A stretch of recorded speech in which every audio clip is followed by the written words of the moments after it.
हमको सिर्फ तुमसे प्यार है। पार्ट 2। गाजे बाजे। धूम धड़ाके के साथ नई दुल्हन के गृह प्रवेश की रस्म अच्छे से संपन्न हो गई थी। लहा दुल्हन को घर के मंदिर में ले जाकर दोनों की हथेलियों को हल्दी और कुमकुम से रंगकर दादी माँ ने दोनों से मंदिर के दरवाजे पर उनके हाथों की छाप लगवाई। फिर दोनों के हाथों में मूंग चावल देकर देवी देवता और पितरों की धोक लगवाई। नई नई बनी सासू माँ सिया जी ने दीपक की लौ में अपनी चांद सी बींदनी का चेहरा देखकर और उसके गले में अपना खानदानी हार पहनाकर मुंह दिखाई की रस्म पूरी की। नानी माँ, हम वो अंगूठी ढूंढने वाला इंटरेस्टिंग गेम कब खेलेंगे और कब तक चलेंगी आपकी ये बोरिंग रस्में? मजा ही नहीं आ रहा है। प्लीज आप जल्दी जल्दी ये रस्में खत्म करो ना, जिससे हम जल्दी से वो अंगूठी वाला गेम खेल सके। उसने मुंह बनाकर नानी माँ से शिकायत कम रिक्वेस्ट की। इतनी देर से हो रही रस्में देखकर वो बोर हो गया था और उसे तो भाई और लड्डू के बीच अंगूठी ढूंढने के बहाने होने वाली मस्त फाइटिंग देखनी थी। उन दोनों का यूं चुपचाप से बैठना उससे हजम नहीं हो रहा था। करिश्मा बाई सा डॉट थारे छोरा न तो रस्में खत्म करने की बहुत जल्दी है। दुल्हा दुल्हन हड़बड़ाए तो समझ में भी आवाहा कि उना न जल्दी है, पर इन्हें इतनी जल्दी क्यों मची है? हंसकर पंडिताइन जी ने कहा, अहू, तुझे इतनी जल्दी क्यों है? कहीं जाना है क्या जो ट्रेन की रफ्तार से भाग रहा है? अरुंधति बहू तो दिल्ली वापस चली गई है। फिर कौन सी गर्लफ्रेंड से मिलने के लिए जाना है तुझे जो इतना हड़बड़ा रहा है? नानी माँ ने उसकी खिंचाई करते हुए कहा, नानी माँ, कहीं नहीं जाना है मुझे। वो तो बस भाई भाभी की अंगूठी वाली रस्म देखनी है मुझे, इसलिए। बेचारा चिढ़ कर बोला पंडिताइन जी मुस्कुराकर, दुल्हे के भाई जी, अभी तो मुट्ठी खोलन की और कोंगन डोरा खोलन की रस्म होवगी, उके पाछे अंगूठी ढूंढन की। थाव सराखो।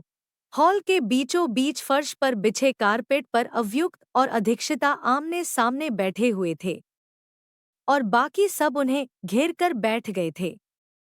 इस रस्म में पहले दुल्हन अपने दोनों हाथों से दुल्हे की बंद मुट्ठी खोलेगी, फिर दुल्हा अपने केवल एक हाथ से दुल्हन की मुट्ठी खोलेगा। जो पहले खोलेगा है वो जीत जाएगा। दादी माँ ने दोनों को समझाया।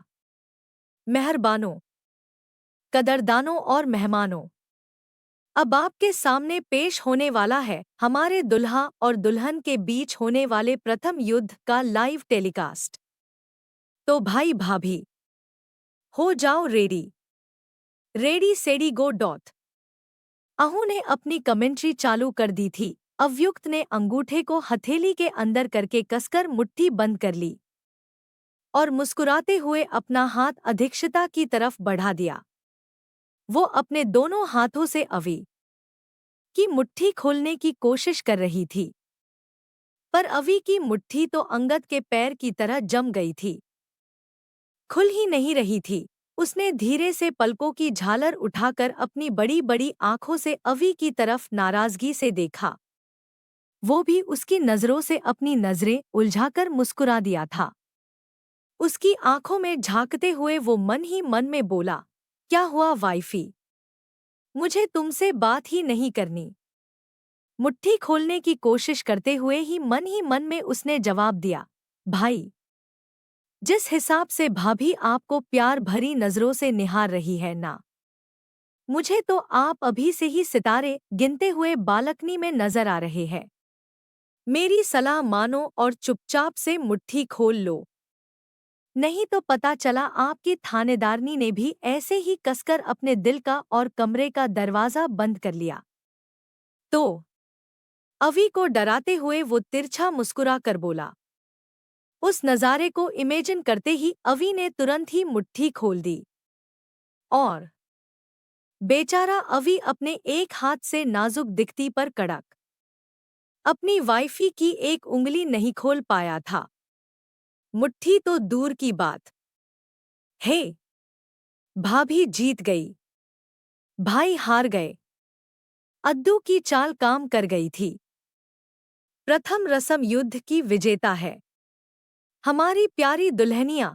इस रसम के बाद करिश्मा ने उनकी कलाई में बंधे कौंगन डोरे की तरफ इशारा करते हुए कहा, अवी और लड्डू, अब तुम दोनों को एक दूसरे की कलाई में बंधे इस कौंगन डोरे में लगी सभी गठानों को एक एक करके खोलना है। अवी एक हाथ से और लड्डू दोनों हाथों से डोरे को खोलेगी। लंबे लंबे नाखूनों की मदद से अधीक्षिता ने फट से अवी की कलाई में बंधे कौंगन डोरे को खोल दिया था और दुल्हे राजा एक हाथ से अपनी दुल्हनिया की कलाई में बंधे हुए डोरे को खोलने में लगे हुए थे। बड़ी मुश्किल से एक ही गठान खोल पाया था वो। उसे हैरान परेशान देखकर अधीक्षिता ने अपनी उंगलियों से हौले से उसकी उंगलियों को छुआ। जैसे ही उसने नजरें उठाकर उसकी तरफ देखा, अधिक ने अपनी पलकें झपकाकर उसे इशारा किया और आंखों ही आंखों में वो उसे गांठों को आसानी खोलने की ट्रिक समझा रही थी। धीरे धीरे करके अवी ने सारी गांठ खोलकर उसकी कलाई में बंधे कौंगन डोरे को खोल दिया। पंडिताइन जी मुस्कुराकर, सिया बहू, थारी बीनदणी तो बोली समझदार है, कितनी आसानी से कसी हुई गांठों को खोल दिया। उन दोनों की जुगलबंदी, कोऑर्डिनेशन देखकर दादी माँ ने तो खुशी के मारे दोनों की बलिया ले ली थी। बच्चों, जैसे आज तुम दोनों ने मिलकर डोरे में बंधी गठानों को आसानी से खोल लिया, वैसे ही जीवन में आने वाली हर उलझी गांठ को ऐसे ही मिलकर सुलझा लेना। अहू अवी को चिढ़ाते हुए, हे, इस बार भी भाभी जीत गई और भाई हार गए। डस क्या भाई, अब तो सारी जिंदगी आपको हारना ही है। अधीक्षिता की तरफ देखते हुए वो, अब तो अंगूठी ढूंढने वाले गेम की टर्न है ना, या अभी भी कोई ताला खोलने वाली रस्म बाकी है? नानी माँ उसके कान खींचकर, जब तेरी शादी होगी ना तब पक्का मैं तेरे से ताला खोलने वाली रस्म करगूंगी। पंडिताइन जी, हाँ हाँ छोरो, अब अंगूठी ढूंढने वाली रस्म ही है।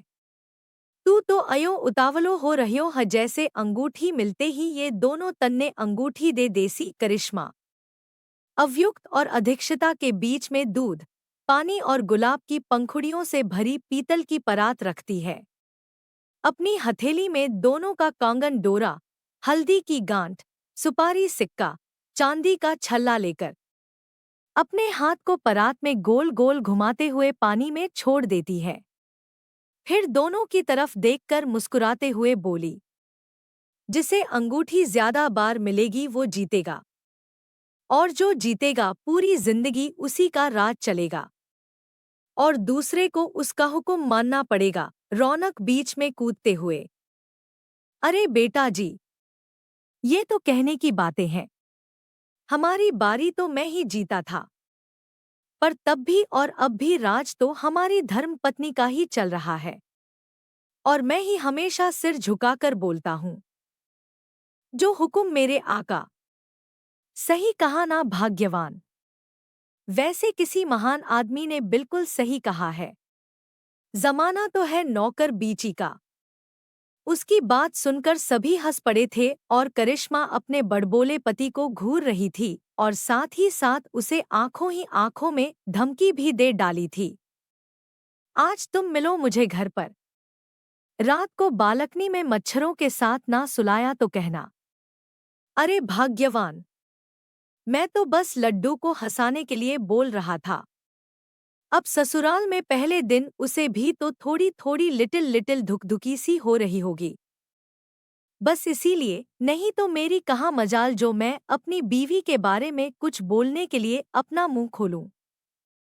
करिश्मा के कान में धीरे से फुसफुसाते हुए वो उसे मनाने की कोशिश कर रहा था।